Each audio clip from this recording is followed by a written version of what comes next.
Today we're going to talk about setting up Copilot in Dynamics 365 Sales to best support your team. And as you can see, with Copilot, you get a powerful AI assistant right at your fingertips. It's an immersive experience ready to streamline daily tasks and provide actionable insights right where you're working with your customers.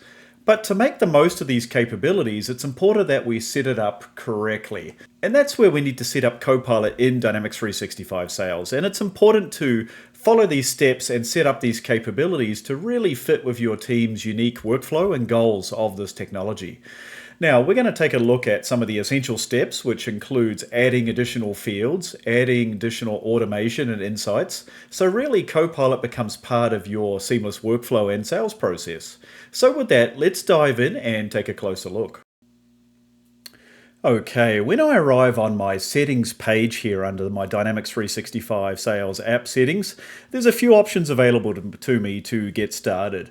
First and foremost, they're going to check for licensing. So they want to make sure that you have Sales Enterprise, Sales Premium, or Customer Insights licensing in order to take advantage of all the great Copilot capabilities. If you have that licensing enabled for your users, they're going to be able to start using Copilot right away. That's the first thing you'll see. Secondly, there's messaging around audit. Now, auditing is used in order to do summarizations, retroactively looking back at what happened on opportunities, accounts, leads, and so on and so forth. So applying auditing is really going to give you that rich summarization capability. And Microsoft make it really easy for you to quickly enable and turn on auditing if you don't have it already, so you can start taking advantage of that. Underneath that is where we get into the granularity around what is available and usable from Copilot. And we have this blanket setting here which says, hey, do you want to turn on Copilot for all of your different Dynamics 365 sales apps?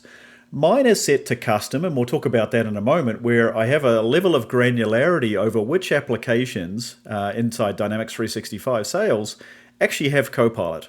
Now, this is great from a security and governance standpoint because not every user in every app may be allowed to use Copilot or want to have Copilot, so you can turn it off on an app basis.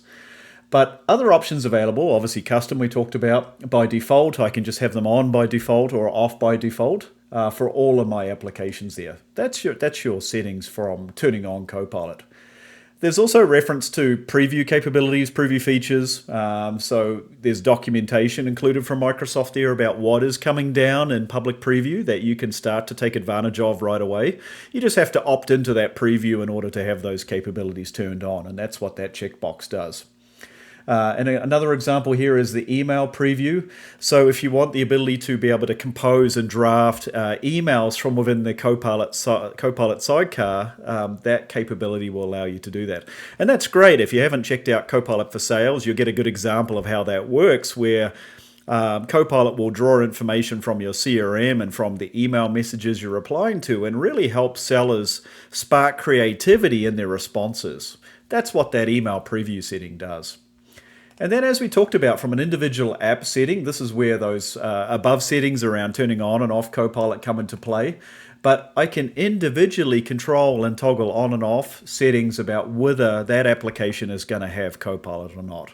And I can do that for every single one of my apps to get that set up. That's the easy part.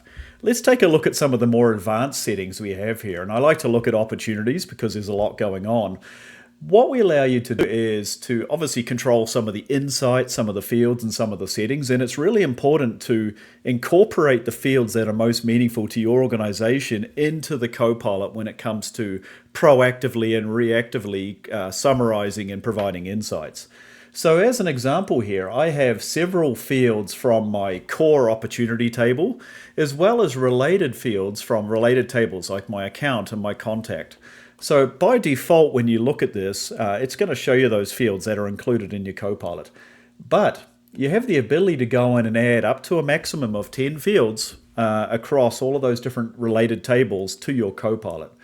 So what I like to do is maybe originating lead and customer pain points are not fields that I want to include in my Copilot. I can take those out, and it will open up additional fields that I can add in order to hit that maximum 10. So maybe I want to include, say, actual close date as an example, and it will allow me to add that field into my mix and train that Copilot model for opportunities to include that field as well.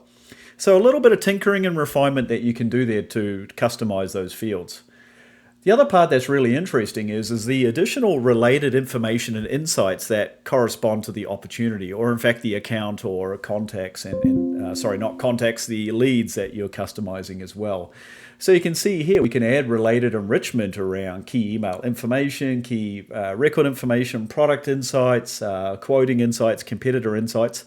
This is all fantastic stuff because if you think about, say, an opportunity with line items where there is won and loss opportunities where maybe we're winning or losing to different competitors, those insights for similar won and lost opportunities are going to be presented in Copilot when you're analyzing and summarizing these opportunities. So very, very interesting way of looking at this when you produce a summary of one of your key accounts, one of your key opportunities, to include those insights. And you can see some examples how that shows up on the right-hand side here, that you're going to get those additional layered on insights. And it's pretty similar when we go into leads as well. Leads is going to have similar capabilities around the individual different fields and whether you want to show the controls inside Copilot, customize the fields, add those additional insights. All of that is available across each piece. And then the last piece here is really looking at knowledge sources. So by default, SharePoint is going to be part of the equation. Additional knowledge libraries can be part of the equation as well.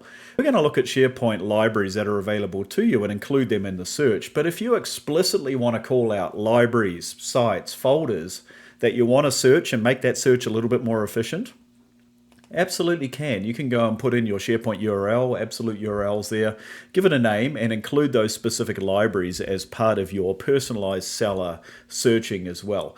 And the benefit of doing that is really enriching that Copilot search and summary that comes back to you. So that's the bare basics of just setting this up. Remember, this is really designed to be turnkey, so you can get going very, very quickly. It's not really a huge technical lift to be able to do these types of customizations. And in future episodes of this, we may dig into Copilot Studio, where we take it to a more extensibility layer to be able to bring in additional systems and records from other systems and correlate that with Copilot to provide even more information.